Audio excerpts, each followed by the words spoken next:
Hello YouTubers. Normally about this time I would be doing a WVGA sort of mid of the road type video.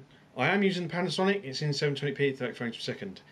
What I'm going to do in this video, I think because of the op and various other different distractions, I didn't actually do a Playtouch final thoughts video.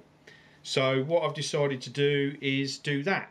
I'm not going to be comparing this to the Panasonic because there is still quite a lot on the Panasonic which I haven't tested yet, and so I don't think it would be fair to compare it to the Playtouch. So instead what I'm going to do is compare it to the ZI-8 and the Play Sport. Two things that I'd like to say before I get started. One is my little Jimmy rig here. I'm going to be using this in my next video. Basically the combination of the two mics makes it slightly louder, so that's my little Jimmy rig. It cost me about £8 or £9 from Amazon and eBay, so it was quite cheap to put together and it works really well, so I'm really chuffed with that. Also the Playtouch, if you've got a Playtouch, I would highly recommend that you do the 1.18 firmware update because it increases the record volume on the Playtouch and it actually makes it pretty much the same as the Play Sport and the ZI-8. So if you have got this camera, go and do the firmware update because it does improve it. Right, so I'll go through the good stuff, bad stuff, and then I'll wrap it up with my final thoughts at the end. Okay, bad stuff. Now, this bad stuff isn't really bad stuff as far as I'm concerned. It's what I think you guys would think is bad stuff, if that makes any sense. First up is the low light. Now, for some reason you guys don't like the low light. I have tried in the various different videos that I've done to show you what the low light is like. In my opinion, I think the low light does quite well. I do think that they should have made it a little bit brighter, like the Play Sport, but maybe that would have affected the quality. There must have been some reason why they didn't. I actually like the low light on this. I think it does quite a good job, but then you guys, I think you guys prefer what the ZI-8 can do. So next up is the external mic jack.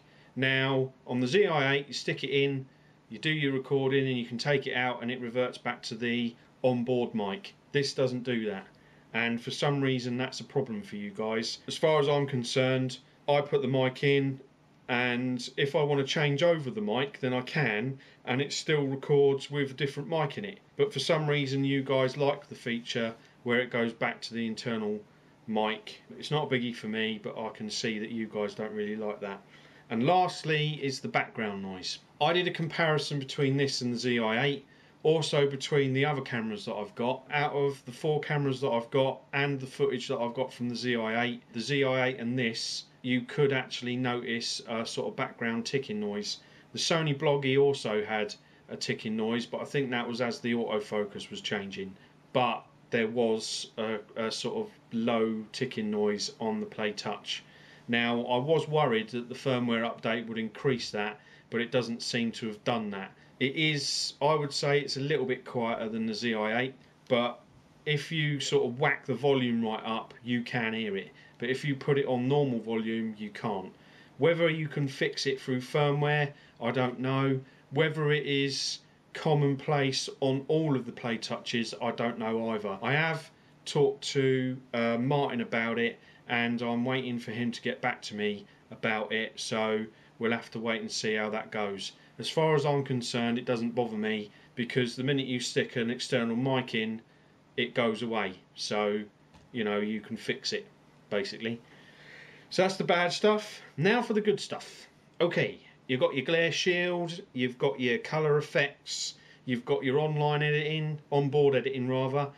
There's loads of extras on here which I think makes it better than the ZI-8. Also, I think that the picture quality is a lot better, especially in low light, and also the stills quality I think is better. One of the good things that I've found is that it remembers your settings. The only time that it doesn't and it goes back to default is when you do the firmware update, but once you've done that you can put your settings back to what it was before and it will remember it even if you take the battery out and you turn it off. So that's really groovy. You can turn the LCD light off and the sound off, which you guys wanted, so Kodak heard you on that one. And also the fact you've got a headphone socket as well as a microphone socket, Kodak heard you on that one as well. So that's groovy. The fact that you can plug it into the mains and record with the battery not in, which is groovy. Also the macro is really cool, and the fact that I did the firmware update and I used 3 different cards to take shots with this camera, and it remembered the file name and sort of made it one more on every clip in every card. So even if you put a different card in, it still remembers the file name, which I think is really great. So that's all the good points and bad points. As far as I'm concerned, the bad points aren't really bad points because there are ways around it. My final thoughts. I think this is a really good camera. In comparison to the Sony Bloggie, I would choose this hands down, because I think that this is far better than the Sony Bloggie. If I had to choose between the ZI-8 and this, I would choose this, but then that's based on my history with the ZI-8. But I think that this is a welcome upgrade to the ZI-8. I know some of you disagree with me, but this is going from my experience and what I've seen of this camera. I do think this is better than the ZI-8. Is it better than the Play Sport? The trouble with the Play Sport is, because it's an underwater camera, they're 2 sort of different cameras. If I didn't have the Play Sport, I probably wouldn't get it, because the Playtouch caters more to what I like to do with my videos, so I'd probably choose the Playtouch over the Play Sport. But I do like the Play Sport. I do think it is a good camera. Now the Playtouch and the Panasonic TA1. It's difficult for me to give you a proper answer as far as that's concerned, because I'm still doing tests with the Panasonic. At the moment, I would still choose the Playtouch because of its external mic jack. If I was in a shop and I had to choose between the Panasonic and the Playtouch, I think I would probably go for the Playtouch at the moment, because I think that it does a better job, and once you get the external mic in there, the sound quality is better. So there you go, that's my final thoughts. I do really like this and I would highly recommend it to anybody. As far as you guys are concerned, basically I think you've got to look at what you want this for, or what you want a camera for, and then you've got to decide which camera would best suit your needs. For example, what with Christmas coming up, if you've got a teenage son or daughter and they like their videoing and you want to get them a video camera, and they're going to take the video camera outside and do loads of shots outside and all that sort of stuff, then you're going to need a tougher camera.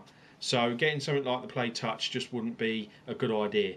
Getting something like the Play Sport would, because it's really tough, it's easy to use, it's waterproof, and it would suit them down to the ground.